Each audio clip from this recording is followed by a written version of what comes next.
El juez Jorge Chávez Tamariz dictó 18 meses de prisión preventiva contra Susana Villarán por los presuntos aportes de Odebrecht y OAS a las campañas del no a la revocatoria y la reelección a la alcaldía. La defensa de la exalcaldesa apelará la decisión. El exgerente municipal José Miguel Castro informó que su abogado renunció y pidió uno de oficio para poder continuar su proceso judicial. La audiencia del pedido de 36 meses de prisión preventiva en su contra se realizará mañana.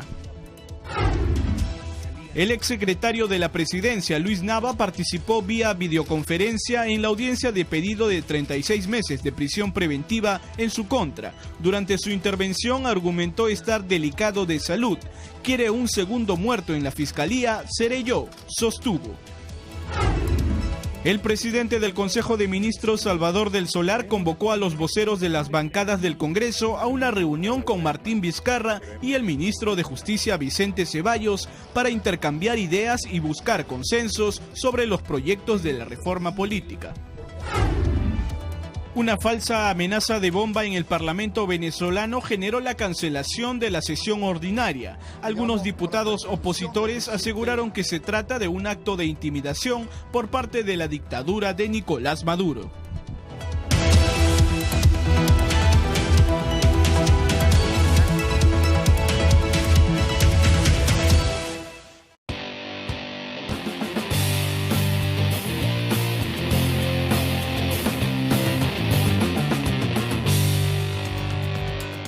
Hola, ¿qué tal? Muy buenas noches. Mi nombre es Jaime Chincha y en el Perú de hoy nada está dicho.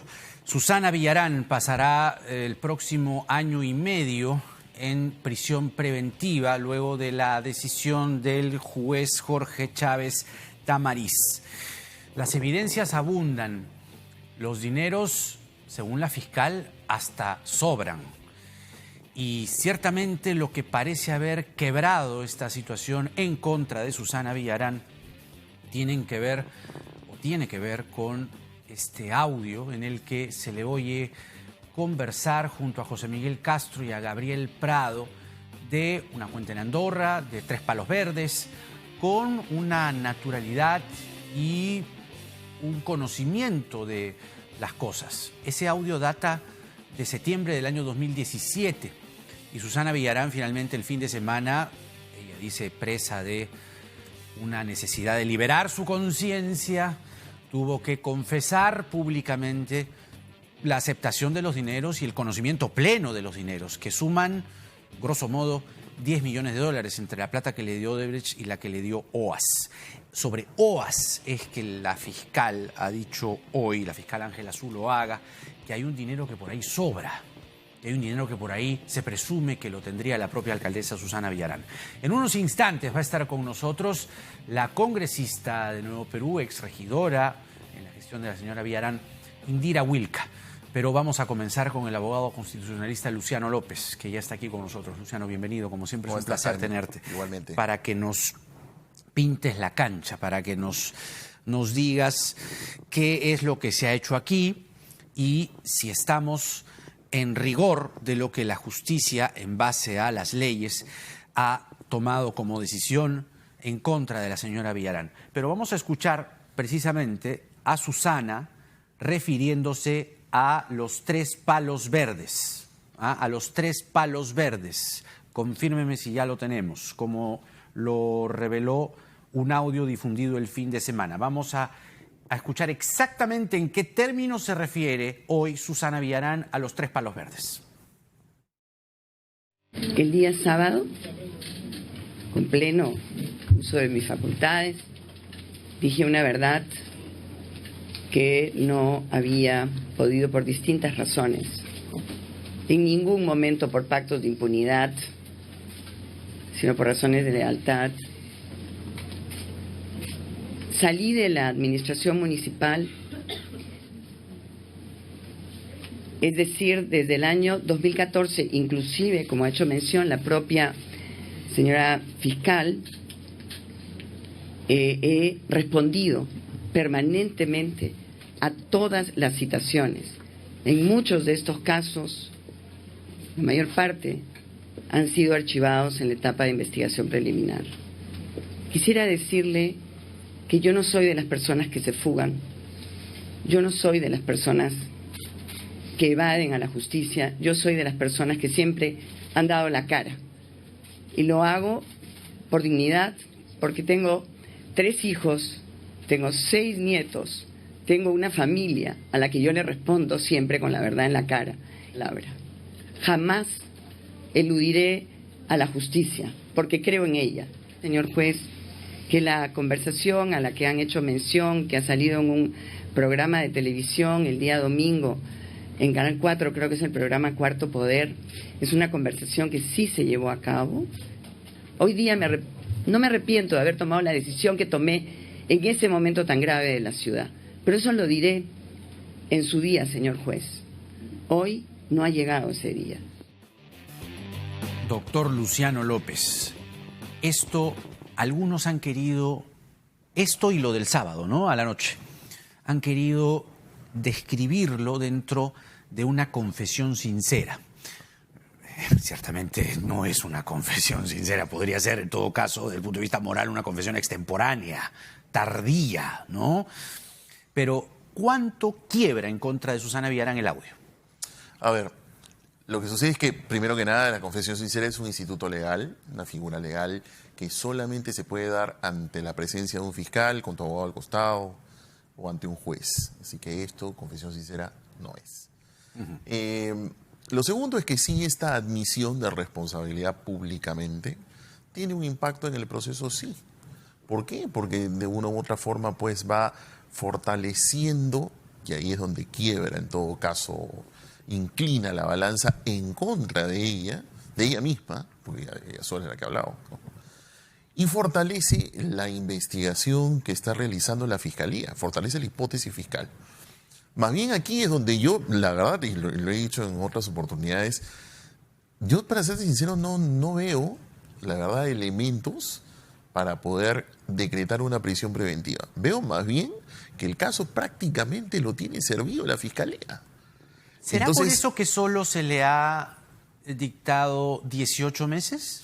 Mira, que hay menor tiempo y que sí, viene la acusación. Yo he escuchado aquí, y creo que es importante aclarar para que además la ciudadanía entienda los procedimientos legales. He escuchado a varios colegas y además muchos comunicadores que están diciendo ¿por qué 36 meses a todos los demás y por qué a ella 18? A ver, yo al menos me he podido informar por la prensa y he tratado de mirar desde cuándo le han iniciado la investigación preparatoria, que para información de todos es la segunda etapa de toda investigación fiscal, previa a formular acusación, para que todos nos ubiquemos y entendamos los temas legales. Así es. Y he empezado, Jaime, en julio del año 2018. He encontrado un tuit del Ministerio Público que comunica justamente el inicio de la investigación preparatoria, la presentación de cargos y que esta señora ya desde la investigación preliminar estaba con impedimento de salida. Eso es importante para que la gente entienda además la ruta de la investigación. Exacto. Preliminar, preparatoria. Y de ahí viene la acusación. Y ahí acusación. Por eso es que yo estaba diciendo, si ya tienes todo, no sé qué más necesita la Fiscalía. Eso sería importante saberlo. Pero en todo caso, he encontrado un tuit del Ministerio Público, fuente oficial, que señala, es más, si no me falla la memoria, ha sido 19 de julio del año 2018, en donde comunica el inicio de la investigación preparatoria, o sea, segundo tramo. Si cuentas, estamos en el mes 9 de investigación preparatoria.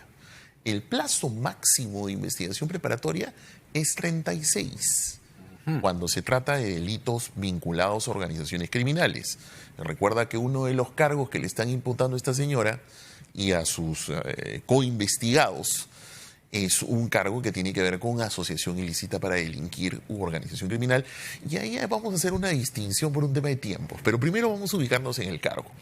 Le están imputando a ella organización criminal, cohecho pasivo, para que lo entienda la gente, soborno, pago de coima. ¿Correcto? Pago de coima, y cómo ella puede haber lavado activos, además, ella y sus coinvestigados, con la plata recibida por las constructoras para invertirla en las campañas. Esos son los cargos que imputa la Fiscalía. Si esos son los cargos, Jaime, entonces estamos hablando de que al día de hoy estamos en 9 meses.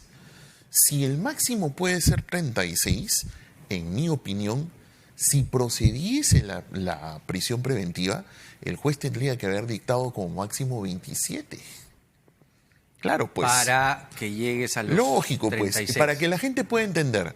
¿Por qué entonces le han puesto a Kuczynski o a la señora Keiko 36?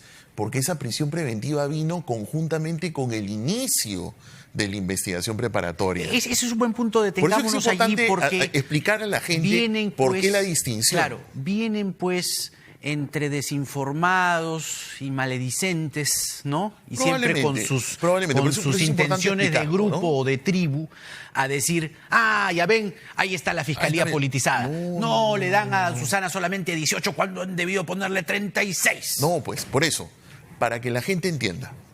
Caso Kuczynski, ¿cuándo se dicta la prisión preventiva?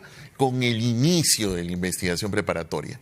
Porque recuerda que cuál es la estrategia de la Fiscalía, para que el público además haga un poco también de memoria. La Fiscalía, su estrategia es, termina las diligencias preliminares, usan la detención preliminar y luego formulan cargos con el inicio de la investigación preparatoria y viene la prisión preventiva. Los tienen retenidos, lo tienen detenidos. Y se inicia la investigación porque, de acuerdo a la ley, implica algún riesgo, peligro, que estén fuera, porque tienen influencia, porque son políticos, porque son poderosos, porque han tenido cargos públicos. Exactamente. Entonces, a partir de ese momento, cuando formulan cargos, que es esto que se llama el inicio de la investigación preparatoria, simultáneamente piden prisión preventiva porque la ley recién te permite en ese momento pedirla. Por eso es que la gente entenderá que siempre se ha pedido 36 meses, porque está en el inicio. Pero a esta señora, vuelvo a repetir, estoy citando una fuente pública. He encontrado un tuit del Ministerio Público del 19 de julio del 2018 que comunicaba el inicio de la investigación preparatoria contra esta señora. Así es. Entonces, ahí... Entonces, al día de hoy, tiene 9 meses. 9 meses. De investigación preparatoria. 9 meses. Debieron ser 27 para ti. Si quisieran ponerle el máximo... Claro. Pero tendría que poner 27. Pues. Tú mismo has dicho hace un momento que esto ya está prácticamente servido para la Fiscalía. La verdad, para mí, porque mira, a ver, yo qué cosa es lo que veo. Veo de fuera, naturalmente estoy opinando con la información que tengo de medios. No, obviamente yo no soy... Pero los elementos están ahí. Pero al menos de la información pública que fluye, ¿no? ¿Qué se tiene en los últimos meses? Y qué es lo que además ha permitido llegar a este punto de maduración, por decirlo de alguna manera, en el caso Villarán. Hemos tenido colaboraciones eficaces del marco de colaboración eficaz de lo que es la empresa Odebrecht, que confirmó una serie de hipótesis relacionadas con este caso. Por otro lado, se ha conocido el inicio de una serie de colaboraciones en el marco de esta, valga la redundancia, colaboración eficaz con OAS.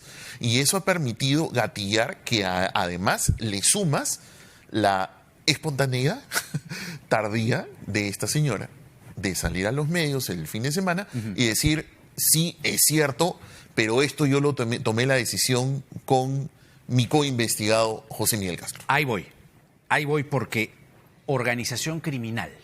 Claro. De acuerdo al audio, uno puede colegir, ¿no? Percibir por el tono, por la familiaridad, por la cercanía, porque el tema lo conocen los tres, que los tres, de acuerdo a la tesis fiscal, bien podrían conformar una organización criminal.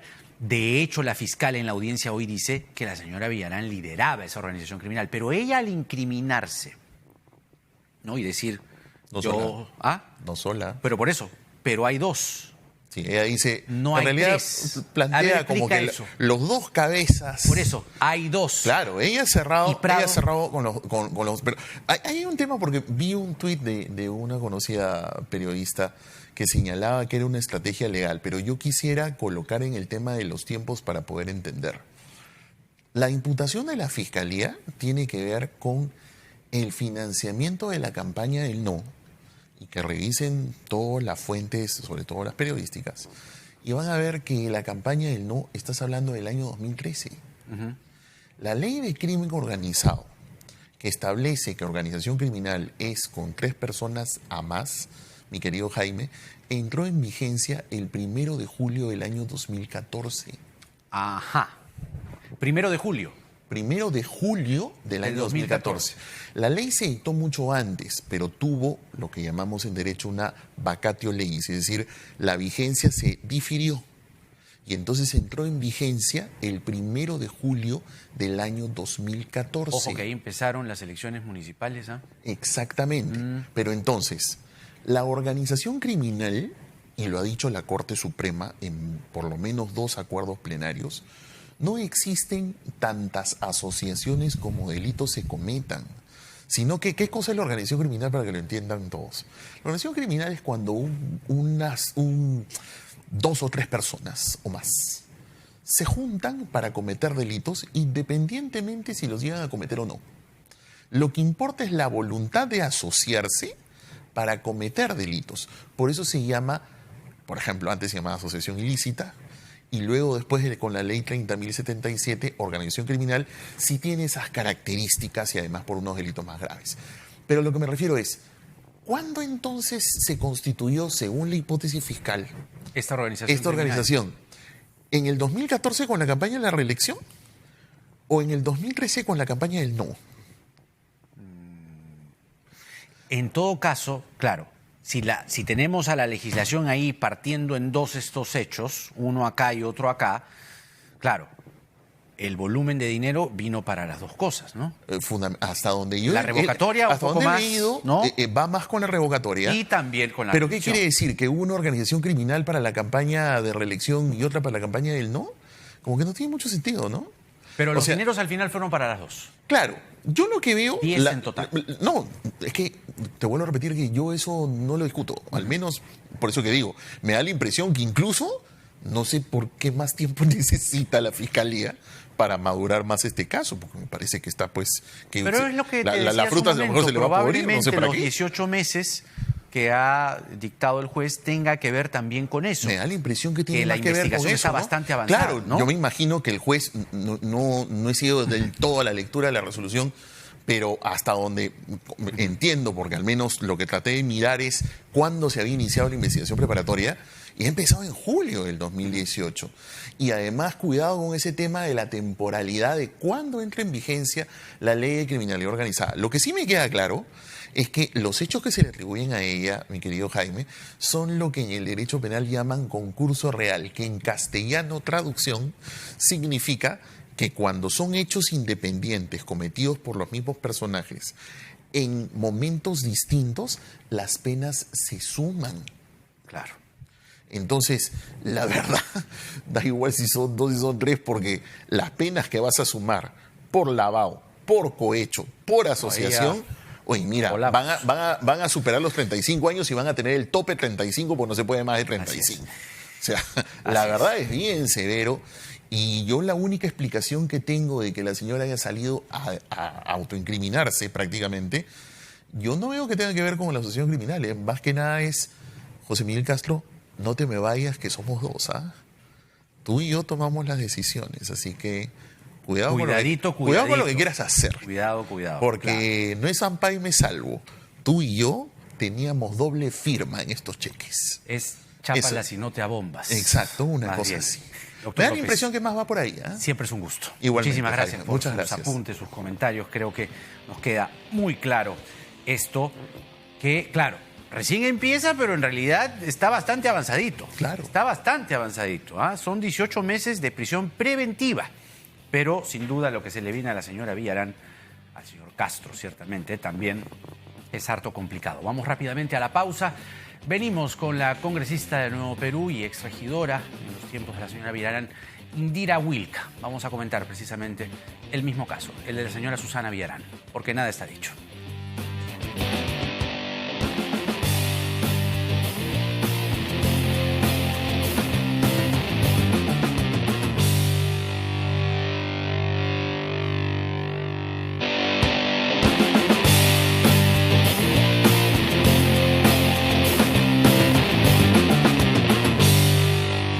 Un gran salto hacia la realidad. Nuevo QLED 8K de Samsung.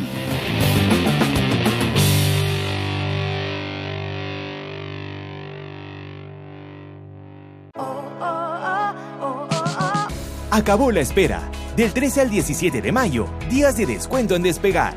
Vuela directo a Madrid desde $690. Precio exclusivo con tarjetas Ripley.io desde la app. Compra fácil y rápido desde donde quieras. Despegar. Vivir viajando.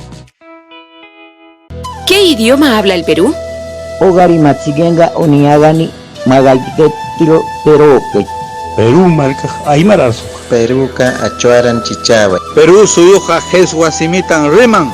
El Perú no solo habla español. Revaloricemos nuestras lenguas y mantengamos viva nuestra historia. 27 de mayo, Día de las Lenguas Originarias del Perú, junto a Pluspetrol y RPP. Para la mejor enfermera, maestra. No existe el regalo ideal, pero cuidar su salud es la mejor forma de seguir disfrutándola. Y en el mes de mamá, en la Clínica Cayetano Heredia, tenemos descuentos en todos nuestros servicios ginecológicos, ecografías y mamografías. Clínica Cayetano Heredia. ¿Estabas esperando los días de descuento? Vuela a Miami desde $309. Precio exclusivo con tarjetas Ripley y O desde la app del 13 al 17 de mayo. Compra fácil y rápido desde donde quieras. Despegar, vivir viajando.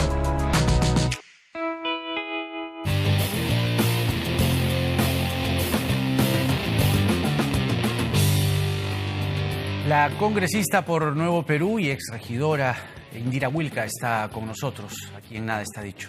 Congresista, buenas noches, gracias por venir. Jaime, gracias por la invitación. Comencemos por el principio. ¿Cómo tomó la confesión de Susana Villarán el sábado a la noche y que ha reafirmado en la audiencia de hoy?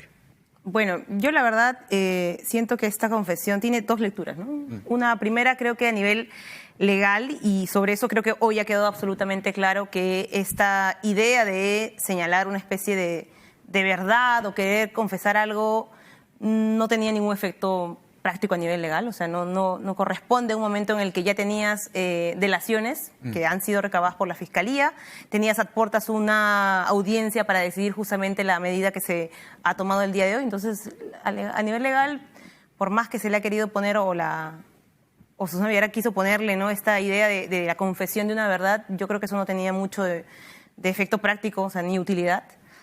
Creo que a nivel político tampoco, y eso lo mencioné el mismo día sábado. Me parece que además no es un reconocimiento de la dimensión de lo que se ha hecho o de lo que finalmente los hechos han mostrado.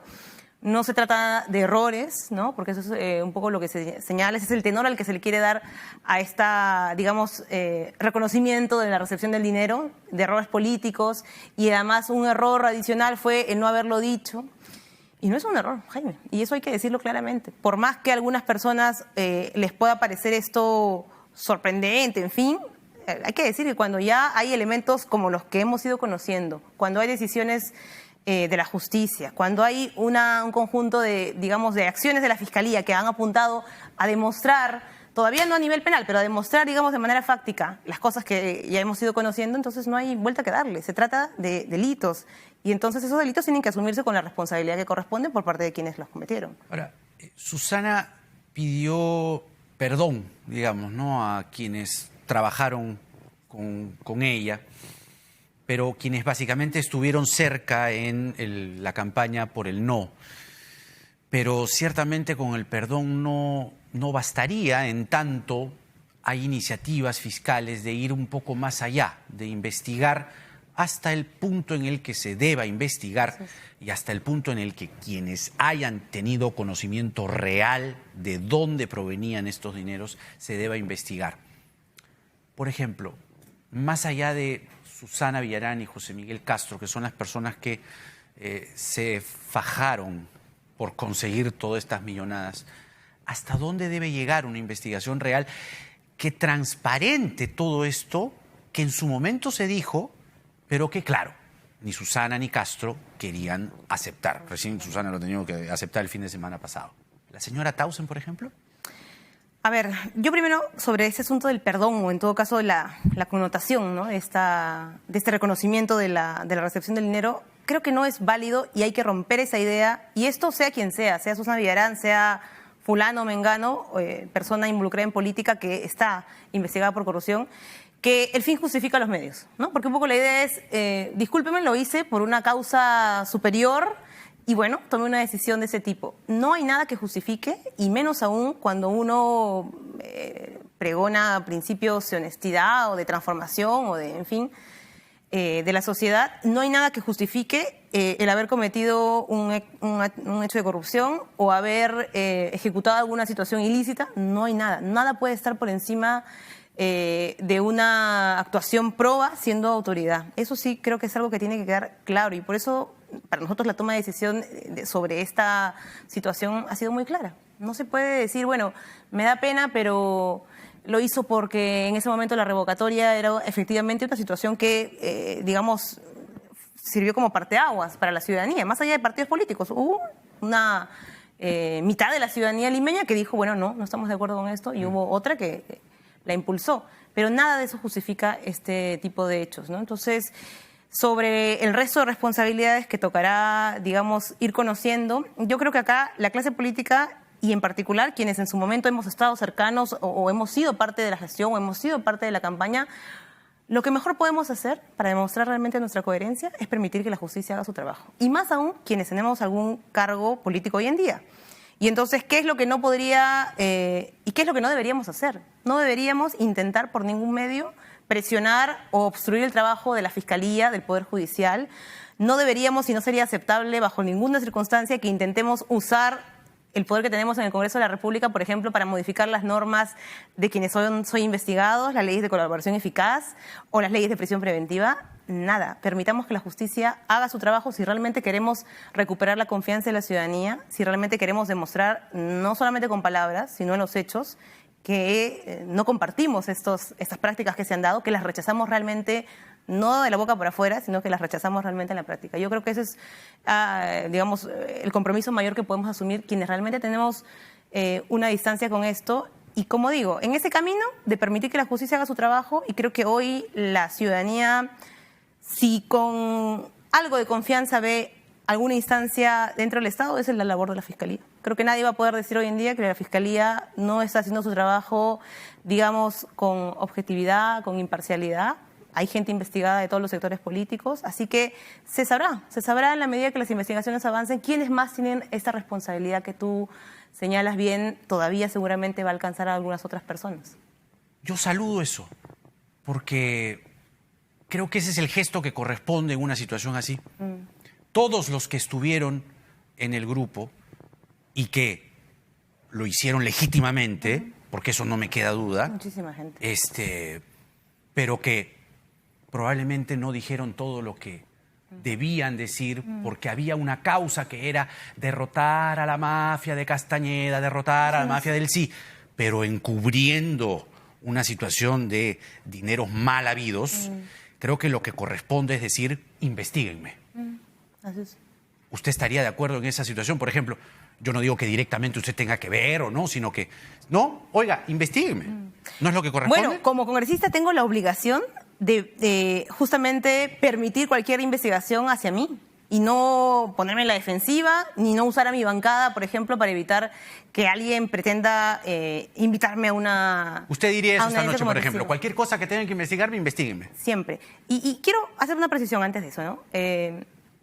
El tiempo en que se dio esos hechos, el tiempo de la revocatoria, tengo el orgullo de decir que he sido militante de izquierda, siempre he sido militante de izquierda desde los 17 años, en fin, activamente digo. Sí. En ese tiempo de la revocatoria, con mucho orgullo lo digo, he sido activista, voluntaria, no tenía un cargo. No, usted entra regidora con la Quiero hacer la precisión porque, claro, en medio de todos estos, digamos, comentarios, a veces hay gente que pretende pasar, sí, de una crítica válida como la que tú señalas, cuáles son las responsabilidades políticas que hay que asumir en esos tiempos en los que la clase política está interpelada por esos hechos, a situaciones en las que eso se quiere pretender confundir con responsabilidades legales o penales. Y yo sí quiero ser ahí muy clara y también me gusta que las cosas se hablen de manera clara. Yo he sido regidora luego de la revocatoria y he sido regidora por 9 meses y valoro mucho el tiempo que estuve en la municipalidad. Tengo la tranquilidad de decir que en el tiempo que fui regidora en el Consejo Municipal no se han tenido que votar ni aprobar ni nada vinculado a estos proyectos. Todos los proyectos estos de Odebrecht y de línea amarilla... Pero ojo, la investigación comprende también la reelección, ¿no? Pero quiero terminar de explicar esto. Todo esto ya venía con una aprobación previa durante el 2012, luego han habido sí adendas, pero eso no ha pasado por el Consejo Municipal, eso quiero que esté absolutamente claro. ¿Por qué? Porque si no ya habría una situación directa que nos implicaría como regidores. Yo dejé de ser regidora en el 2013 porque el periodo que nos dieron a los exercitarios terminó ahí, luego hubo una siguiente elección, digamos, inútil para completar el mandato hasta el 2014. No fui parte del equipo de reelección, ni apoyé la reelección de Susana. No. Esto tal vez para muchos no venga al caso, pero sí para mí, que vengo, en fin, de un proceso también de renovación en las izquierdas. Apostamos por otro tipo de procesos y liderazgos. Pero finalmente, como tú dices, Jaime, creo que lo que hoy corresponde es decir, en la práctica, que si somos coherentes con lo que planteamos a nivel político, lo que hay que permitir es que nadie tenga un blindaje, que nadie tenga, y menos si es congresista, y menos si es autoridad, y menos si tiene poder, que use ese poder para evitar que la justicia ¿Y lo haga su han trabajo. hablado entre ustedes, por ejemplo, Marisa Glave? Sí, claro. Bueno, ¿Qué dice hoy Marisa sé que ha declarado, la vi temprano en la prensa, ella además ha contado algo que muchas veces no se comenta, pero ella ya ha sido citada como testigo a la Fiscalía, declarada a la Fiscalía el año pasado. El señor Segarra también me parece. Que así que la información de su participación o lo que ella tenga que contar ya la tiene la Fiscalía. Ojalá que avance por eso el proceso judicial, avance el proceso de juicio, avancemos al momento en el que ya no solamente se especula, sino en el que realmente se va conociendo a mayor detalle esos hechos. Y bueno, ahí se usará la información que ella conoce. Y bueno, por mi lado, por supuesto también, aunque yo, la verdad, más allá de mi rol como activista, bueno, tendré que contar lo que pero digamos, sé. una investigación no es solamente decir, oye, tú, no, sino... No, por supuesto. En el tránsito en el que estuvo... Pero hay digamos, niveles, ¿no? Claro. Quienes puede toman ser decisiones testigo, tienen, evidentemente, mayor ¿no? información que brindar. Pero el punto es el mismo. Cuando uno es autoridad, yo creo que tiene que tener la disposición total, si realmente, evidentemente, está del otro lado, digamos, de hechos de corrupción, como digo, no obstruir. Lo que está pasando hoy día, Jaime, es vergonzoso en nuestro país. Porque no solamente estamos siendo testigos de todo este andamiaje de corrupción, sino lo que estamos viendo es que hay un intento por desmontar esta lucha contra la corrupción. O los pocos mecanismos que se han podido lograr para que estos procesos avancen. Hasta hace poco teníamos bancadas en el Parlamento dispuestas a traerse abajo el acuerdo de colaboración eficaz entre la Fiscalía y entre la empresa Odebrecht. Hasta hace muy poco. Yo no sé con qué cara quienes se oponían, quienes son mis colegas y se oponían a este acuerdo, hoy pueden decir que ese acuerdo no es beneficioso para el país, porque estamos permitiendo que se sepa todo esto. Lo de la señora Villarán, lo del señor García, se sabrán más cosas, en fin, de los otros casos que involucran a las empresas brasileñas, pero teníamos a gente dispuesta a traerse acuerdo abajo. Así es. Tenemos todavía gente, bueno, hasta hace muy poco también, que quería modificar la ley de prisión preventiva. Imaginémonos que se hubieran puesto de acuerdo algunas bancadas parlamentarias para modificar rápidamente la ley de prisión preventiva. No tendríamos, por ejemplo, si se hubiera aprobado esa norma, probablemente a la señora Villarán con prisión preventiva.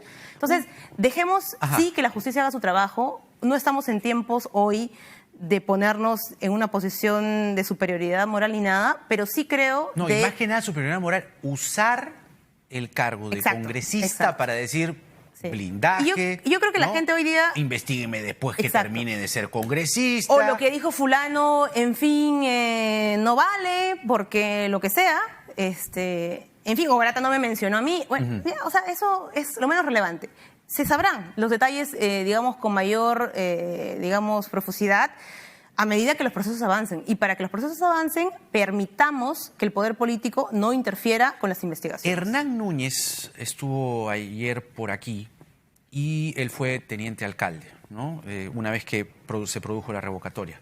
Quedó Susana, pero salieron los regidores, él tuvo que asumir el cargo de teniente alcalde. Y él dijo que en una reunión de la bancada, digamos, villaranista del Consejo, pidieron explicaciones sobre los dineros del no y que la respuesta que él, digamos, tuvo es que al final se iba a declarar. De hecho, se hizo una declaración sobre un dinero, pero justamente recordaba la declaración de Hernán Núñez ayer acá en el programa porque hoy la fiscal dice, oye, hay una cantidad de dinero, ¿no?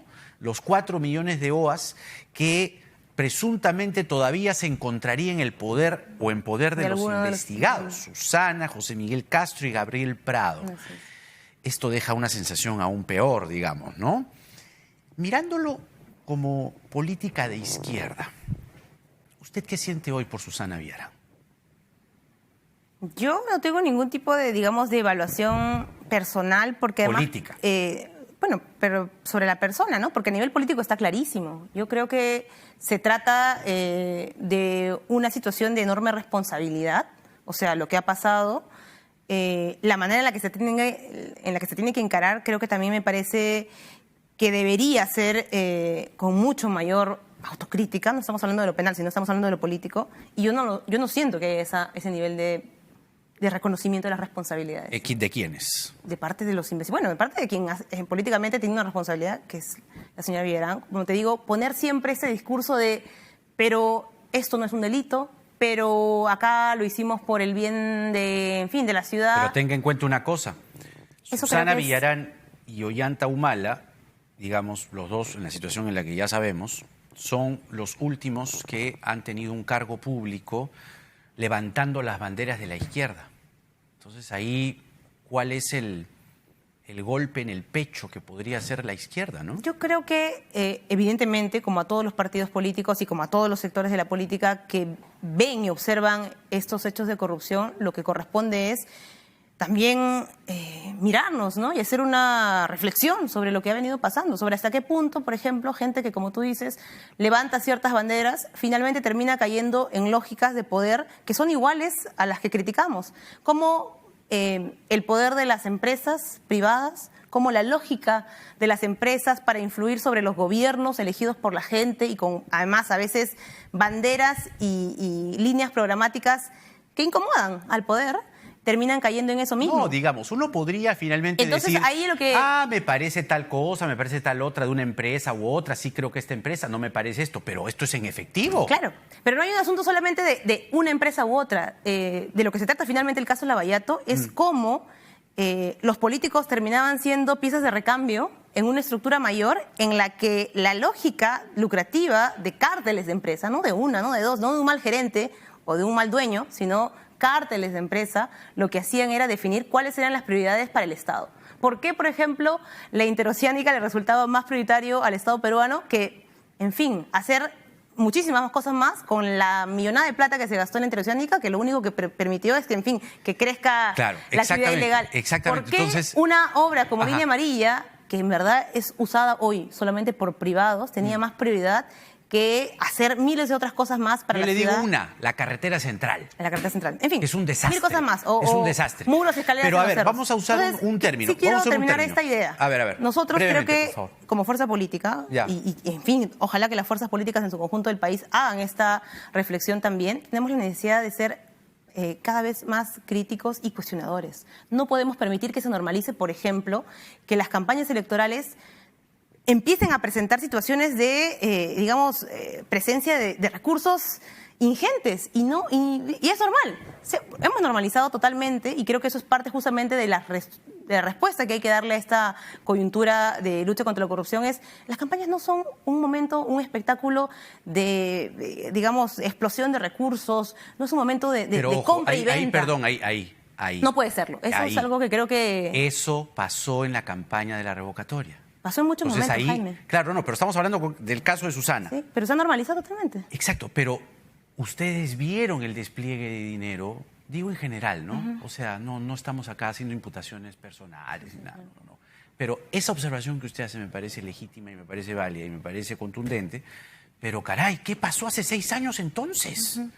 ¿Qué pasó hace 6 años entonces cuando veían todo ese despliegue de publicidad en medios, en espectáculos, un montón de artistas, spots televisivos, todos así, los carteles ahí? Entonces uno decía, oye, ¿esto de dónde? Porque esto cuesta. Si uno tiene un mínimo de conocimiento de las parrillas y se cuestionó, Jaime, claro, como tú bien has hecho referencia hace un rato a lo que, por ejemplo, te comentó Hernán Núñez. Explicaciones se pidieron. Claro. Y rendición de cuentas se pidió. Pero y creo que no fuimos... quiero terminar un poco la idea. Rendición de cuentas se exigió a tal punto que se llega a presentar del no, y eso es una de las cosas que más tranquiliza, digamos, a la gente que había colaborado en la campaña y que ni siquiera era partidaria ni nada. Se presenta un informe. ¿Y cuál es el tema? Que es la otra parte de las cosas que no están funcionando actualmente hoy en el sistema electoral. Ese informe llega al jurado y es un informe claro que está... Pero le voy a decir una cosa. Por ejemplo, yo era uno de los que decía, oiga, ¿ese dinero de dónde? ¿Ese dinero de dónde? Y la respuesta que yo tenía es, tú eres del sí. No, lo que quiero saber es de dónde el dinero. Entonces lo único que respondían era con ataques. Entonces, oye, no es así. Última pregunta. Hay un término, una simbología que yo quiero usar aquí porque se ha usado también en el caso de Keiko Fujimori, la famosa mochila. ¿Cuánto de lo que estamos viendo hoy, de toda esta corrupción tan lamentable, tan escandalosa, se queda en la mochila de la izquierda o cómo va a ser la izquierda para sacárselo de la mochila?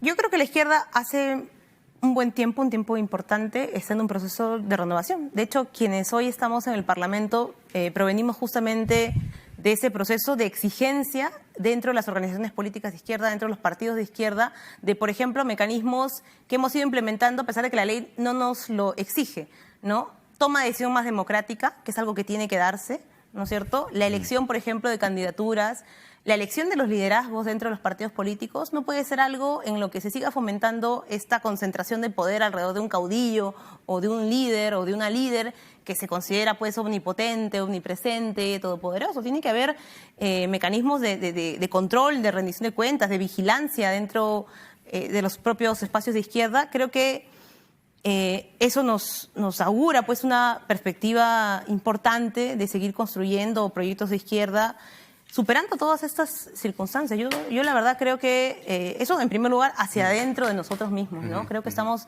ya hace un tiempo en ese camino, buscar que no haya líderes o lideresas incuestionables, incriticables, al contrario. Es lo que era Susana, ¿no? ¿Qué es lo que finalmente... A Susana se le llegó a comparar con Barrantes. ¿Y qué es lo que le pasa a todos los partidos políticos en los cuales sus líderes han estado involucrados en estos hechos, ¿no?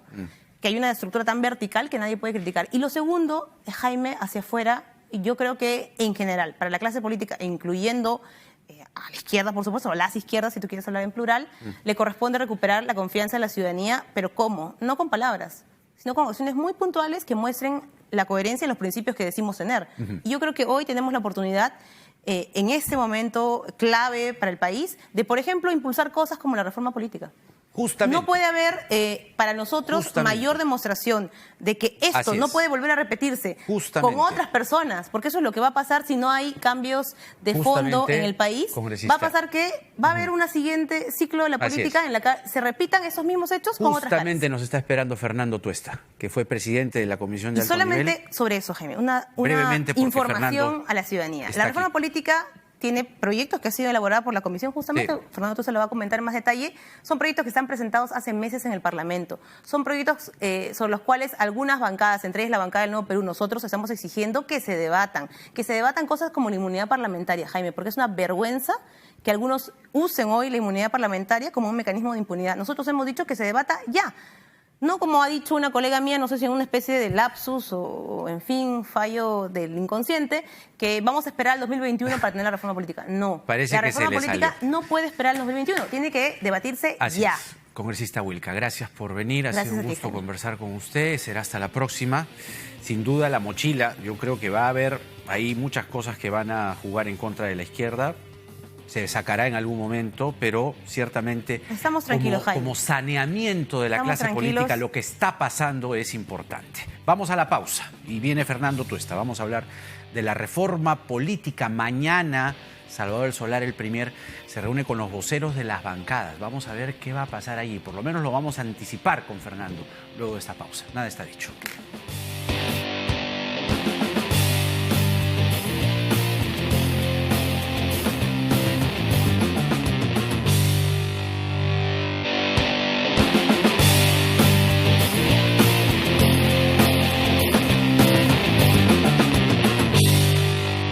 Un gran salto hacia la realidad. Nuevo QLED 8K de Samsung.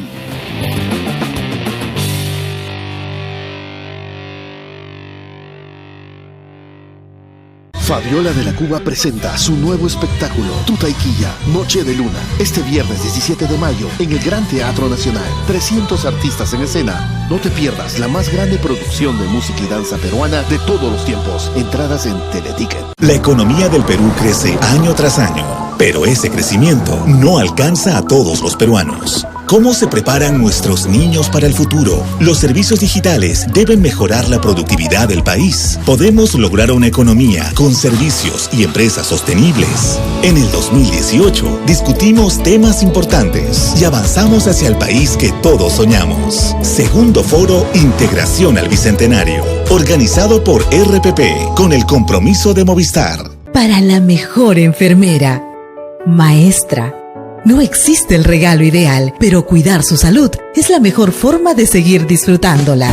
Y en el mes de mamá, en la Clínica Cayetano Heredia, tenemos descuentos en todos nuestros servicios ginecológicos, ecografías y mamografías. Clínica Cayetano Heredia. Estabas esperando los días de descuento. Viaja a cualquier destino con 20% de descuento en vuelos, alojamientos y paquetes pagando con tarjetas Ripley io, exclusivo por la app. Compra fácil y rápido desde donde quieras. Despegar. Vivir viajando.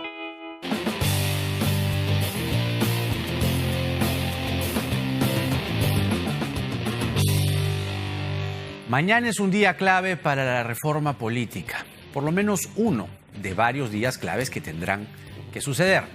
Porque mañana el premier Salvador de Solar se reúne con los voceros de las bancadas políticas en el Congreso. Eso sin duda es o resulta expectante de cara a esto que ha antecedido a lo que va a pasar mañana, es decir, un clima enrarecido, un clima de no entendimiento o de poco entendimiento, por lo menos eso es lo que se ve desde aquí, entre el Ejecutivo y el Legislativo. Vamos a conversar con Fernando Tuesta. Él presidió la Comisión de Alto Nivel para la Reforma Política, preparó, trabajó los proyectos junto a un notable equipo. 13 proyectos fueron, ¿no? 12 proyectos. Pero lo que ha pasado... Fernando, buenas noches. ¿Qué tal? ¿Cómo estás? Lo que ha pasado ahora, o lo que está pasando en la Comisión de Constitución que preside la señora Bartra, es que están comenzando a buscar más proyectos. Todos los proyectos que se recuerde se hayan hecho, se hayan presentado. Por ejemplo, hay uno de Vitocho García Belaúnde, de hace 10 años, sobre la posibilidad que un postulante a la presidencia a su vez pueda ser postulante al Congreso, que es lo que pasaba antes. Fujimori, de hecho, postuló bajo esa figura en el año 90. ¿Qué va a pasar? ¿Vamos a llegar con los proyectos? ¿No vamos a llegar con los proyectos? ¿Vamos a llegar a medias? ¿Hay algo más importante que otro? No sé. ¿Cómo la ves? Es difícil observar un escenario, digamos, limpio de todos estos problemas. Se podía advertir, porque sabes que la reforma política ha estado en medio del fuego cruzado del Ejecutivo y el Parlamento. Y en consecuencia, lo esencial, el contenido mismo de los proyectos, no se estuvieron discutiendo. Habíamos señalado ya hace unos días, y también otras personas e instituciones, que era necesario un acuerdo político. Y creo que el llamado del primer ministro a las bancadas para que se van a reunir mañana es un buen paso. Ahora, yo hubiera querido, hubiera sido mejor que también en esa reunión estén presentes el presidente del Congreso y la presidenta de la Comisión de Constitución, porque creo que excluir, espero que así no sea, no ayuda, porque tanto el presidente del Congreso como la presidenta de la Comisión de Constitución tienen pues cierta discrecionalidad como para llevar adelante también en los momentos y las decisiones que toma en cada uno de sus ámbitos, ¿no? El problema es que aquí tenemos personajes que ya de por sí no se entienden, solo basta revisar los titulares para darse cuenta que no hay un entendimiento, no hay vasos comunicantes, entonces sin eso no hay entendimiento posible. Creo que bueno, en política se tienen que entender también aquellos quienes son contrarios. Así es. ¿No? Pero creo que debieron estar ellos dos, no sé de qué manera se los va a involucrar.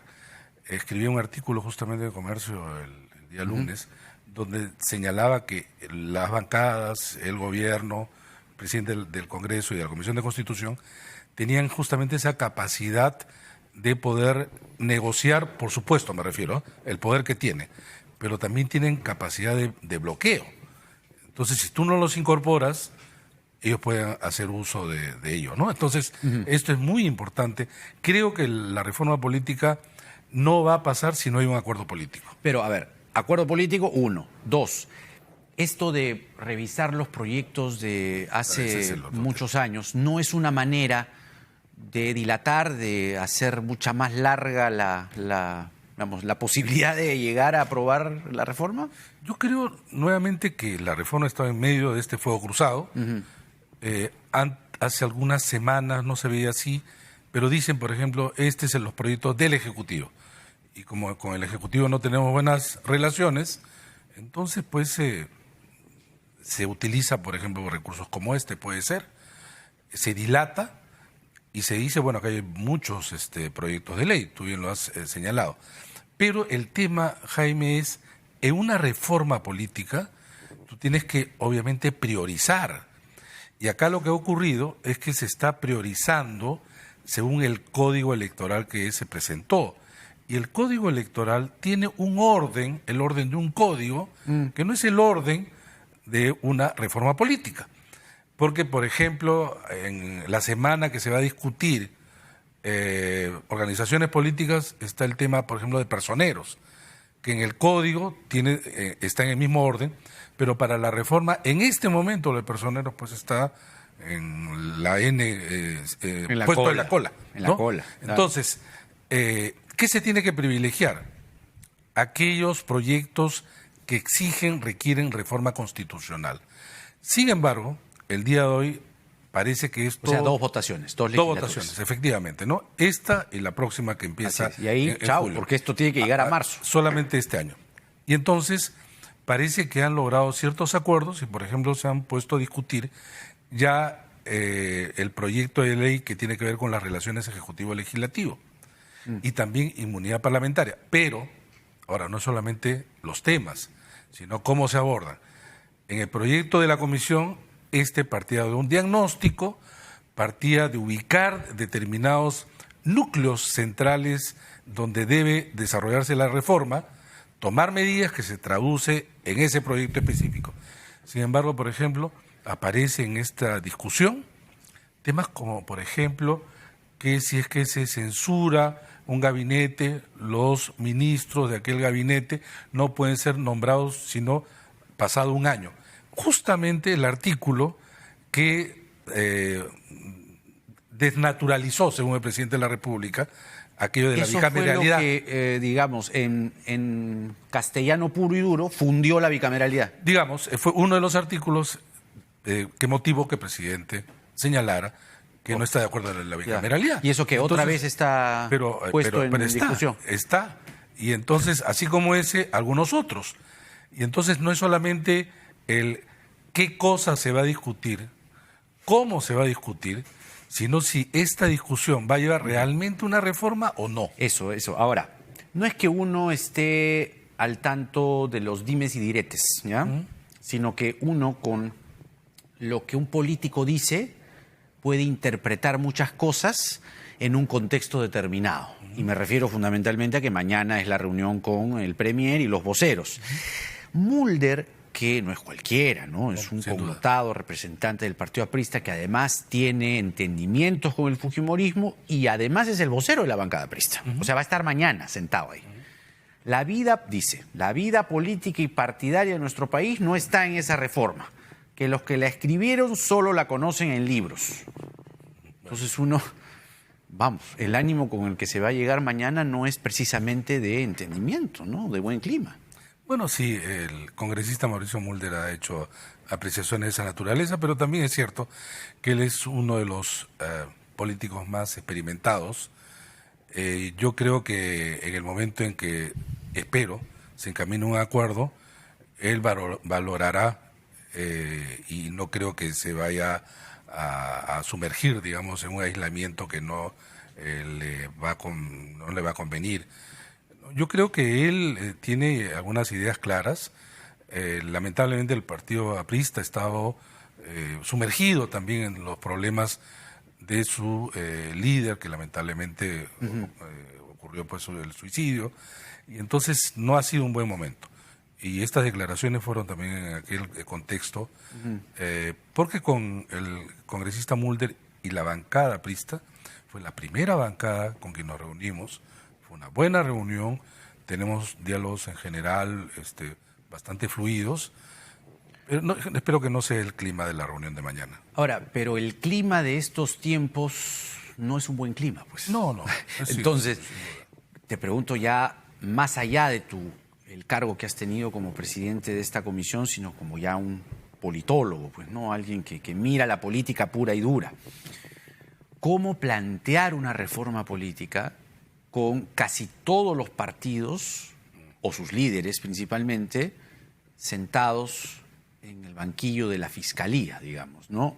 Puestos en legajos fiscales y en acusaciones fiscales, con lo que acabas de decir, por ejemplo, el señor García suicidado, la señora Villarán, mira, acaba de ingresar con 18 meses de prisión preventiva, Ollanta Humala, Toledo fugado, casi todos los que se sentaron, Puchinsky, casi todos los que se sentaron en el Acuerdo Nacional a comienzos del siglo, están hoy puestos allí en una investigación.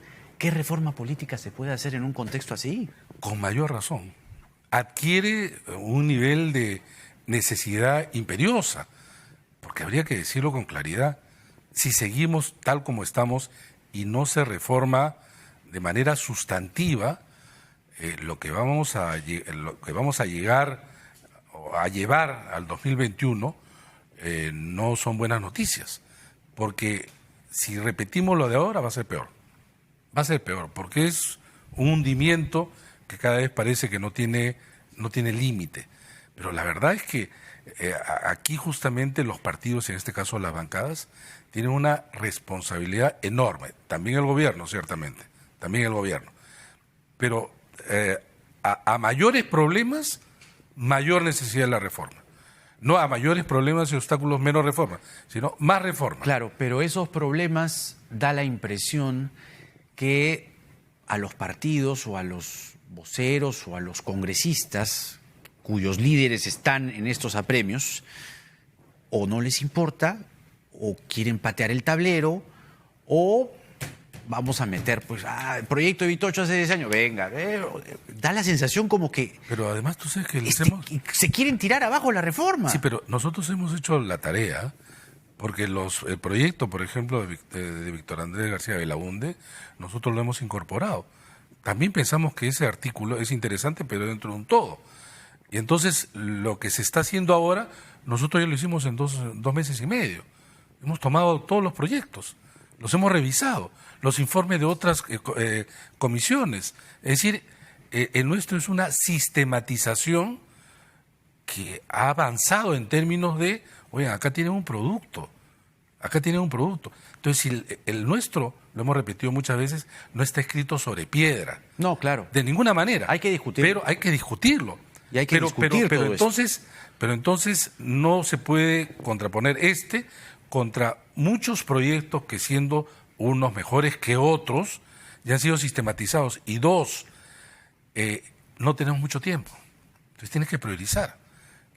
El código, repito, tiene un orden que no tiene que ver con la reforma. Tiene un orden distinto. El orden como un código que además, por ejemplo, como te digo, la primera parte tiene que ver con organismos electorales. Claro, pero la sensación a veces que queda es que, como incluso es una percepción válida, ¿no? Los que no se van a como no se van a reelegir, tírense abajo esto. Pero tú sabes que el discurso, por lo menos inmediato, era: como no nos vamos a reelegir, entonces hagamos mejor esta tarea. Esa es la realidad. Dejemos algo bien, aunque sea, termina mejor de como